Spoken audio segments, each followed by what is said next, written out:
छोटे लड़के को ध्यान से देखो। उसने टेबल पर स्टील की बॉल घुमाई। अचानक पोर्ट्रेट में दिख रहा बूढ़ा आदमी जिंदा हो गया और उसने अपनी भौहें चढ़ा लीं। लेकिन छोटे लड़के को कुछ भी अजीब नहीं लगा। उसने अपनी आंखें भी बंद कर लीं और दुआ की कि उसका टीचर गायब हो जाए। एक झटके में बेसिन में रखी बॉल तेजी से घूमने लगी और फिर आग की लपटें मिचने लगी। टीचर सच में बिना किसी निशान के गायब हो गया। लेकिन टीचर पूरी तरह से गायब नहीं हुआ। वो 1000 गुना सिकुड़ गया था और हथेली के आकार का एक छोटा इंसान बन गया था। टाइगर गलती से उसे घर ले आया। बाहर सब शांत होने के बाद टीचर धीरे धीरे अपने स्कूल बैग से बाहर निकला।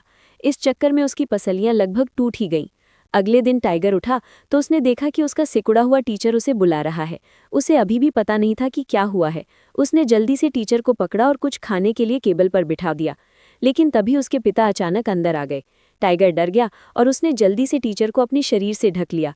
फिर जब उसके पिता नहीं देख रहे थे तो उसने टीचर को चीज के ऊपर रख दिया। अपने पिता को ये पता ना चले इसके लिए उसने उसे ब्रेड के एक बड़े टुकड़े से ढक दिया। अपने पिता को ब्रेड को आधा काटते देख टाइगर ने ब्रेड पकड़ ली और बाहर भाग गया। इस बीच स्कूल बैग के अंदर मौजूद टीचर लगातार टोकते रहे। टाइगर ने ये देखकर भी हार नहीं मानी और तुरंत उसे कूड़ेदान में फेंक दिया। लेकिन दयालु होने के कारण जब कूड़े की गाड़ी आने वाली थी तो वो उसे बचाने और स्कूल ले जाने का मन नहीं बना सका। जैसे ही वो स्कूल में दाखिल हुआ उसने अचानक प्रिंसिपल को ये कहते सुना कि एक एग्ज़ाम रखा जाएगा। अपने स्कूल बैग में छिपे सिकुड़े हुए टीचर को देखकर टाइगर के मन में अचानक एक बहुत बड़ा आइडिया आया। वो एग्ज़ाम के दिन टीचर को एग्ज़ाम रूम में लाना चाहता था ताकि वो सवालों के जवाब देने में उसकी मदद कर सके। समय जल्दी आ गया। एग्ज़ाम के दिन टाइगर ने सिकुड़े हुए टीचर को अपने पेंसिल केस में डाल दिया। टीचर बंधे हुए और मुंह बंधे हुए उसे केवल 1+1 का जवाब दे सके। एग्ज़ाम खत्म हो गया। टाइगर जल्दी से टीचर को नीचे ले गया, लेकिन टीचर अभी भी अपने पेंसिल केस में स्याही से सने हुए थे। टीचर की मदद के लिए उन्हें धन्यवाद देने के लिए वो उनके लिए एक नया आउटफिट खरीदने के इरादे से खिलौने की दुकान पर भागा। अचानक स्कूल ब्यूटी उनके पीछे आ गई। इन हालातों में टीचर बस एक गुड़िया होने का नाटक कर सकती थी, बिना हिले डुले। एक क्लासमेट के मुंह फेर लेने का फायदा उठाकर टाइगर ने जल्दी से टीचर को अपने बैग में डाल लिया। फिर स्कूल ब्यूटी ने अचानक टाइगर को स्केटबोर्डिंग के लिए इनवाइट किया। स्कूल ब्यूटी द्वारा पहली बार इनवाइट किए जाने पर टाइगर सिर्फ सिर हिलाकर राजी हो सका।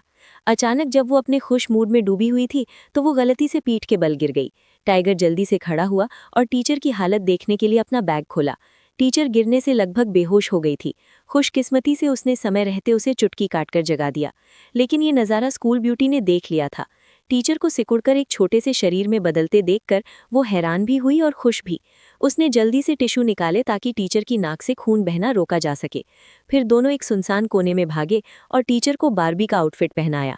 टाइगर ने शुरू में सोचा था कि उसे एग्जाम में अच्छे नंबर मिलेंगे, लेकिन जब रिपोर्ट कार्ड दिया गया तो वो हैरान रह गया।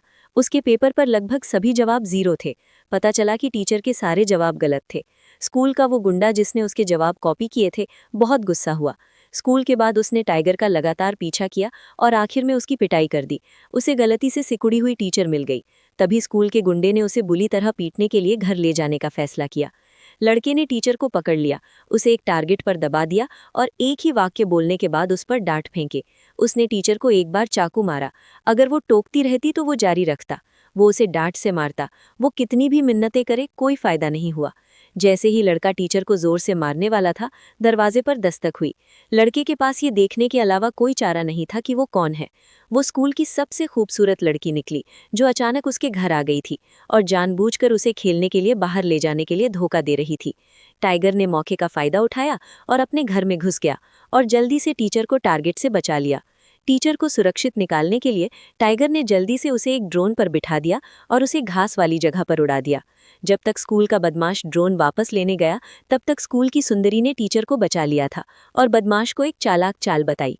टीचर को उसके असली रूप में वापस लाने के लिए टाइगर जल्दी से सिकुड़ी हुई टीचर को पुराने प्रिंसिपल की तस्वीर के पास ले गया और प्रार्थना की कि पुराने प्रिंसिपल टीचर को उसके असली रूप में वापस कर दें। लेकिन उसकी इच्छा पूरी नहीं हुई। ये साफ था कि पुराने हेडमास्टर के मन में कुछ और ही चिंताएं थीं। यहाँ तक कि टीचर ने भी इसे छिपाने की कोशिश करना छोड़ दिया। पता चला कि मौजूदा हेडमास्टर स्कूल को एक प्राइवेट एलीट स्कूल बनाना चाहते थे।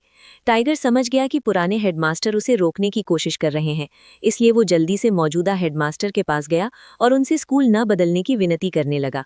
लेकिन हेडमास्टर ने एक न सुनी, वो बिना कुछ कहे ऑफिस से चला गया। इस बात से पुराने हेडमास्टर को बहुत गुस्सा आया। बूढ़े हेडमास्टर ने थोड़ा मुंह बनाया, कुछ नहीं कहा और टाइगर को टीचर के साइज का एक छोटा सा रूप दे दिया। फिर उसने टीचर और हेडमास्टर को एक गहरी जगह पर गिरा दिया। बच्चों ने उन्हें ढूंढने के लिए बेसमेंट की ओर दौड़ लगाई, लेकिन एक आवारा बिल्ली उन्हें देख रही थी। जैसे ही बिल्ली उन्हें खाने वाली थी, हेडमास्टर ने जल्दी से एक लाइटर निकाला और जमीन पर केरोसिन जला दिया, जिससे बिल्ली डर कर भाग गई। जब बच्चे बेसमेंट पहुंचे तो उन्होंने देखा, हैरानी की बात है, ये एक बिल्कुल अलग दुनिया थी। किस्मत से आखिरी के कुछ लोगों ने मिलकर छोटे हो चुके टीचर और प्रिंसिपल को बचाया। ये जानने पर कि स्कूल को रेनोवेट करने की उनकी योजनाओं के कारण उन्हें छोटा किया गया था, जिससे बूढ़े प्रिंसिपल को गुस्सा आया। प्रिंसिपल ने जल्दी से कसम खाई कि वो अब कभी स्कूल को रेनोवेट नहीं करेंगे और अब स्टूडेंट्स के साथ इतने सख्त नहीं होंगे। ये सुनकर बूढ़े प्रिंसिपल ने सच में उन्हें माफ कर दिया और तुरंत एक तेज आग लगा दी, जिससे वे अपने असली साइज में वापस आ गए। इस अनुभव के बाद प्रिंसिपल और टीचर दोनों को पढ़ाने और स्टूडेंट्स को बेहतर बनाने का सही मतलब समझ में आया। उन्होंने स्टूडेंट्स के सुझाव सुनने, स्कूल के पढ़ाने के तरीकों को बेहतर बनाने और हर स्टूडेंट को अच्छी तरह पढ़ाने की पूरी कोशिश करने का फैसला किया। अगर एक दिन आप छोटे हो जाएं, तो आप सबसे ज्यादा क्या करना चाहेंगे?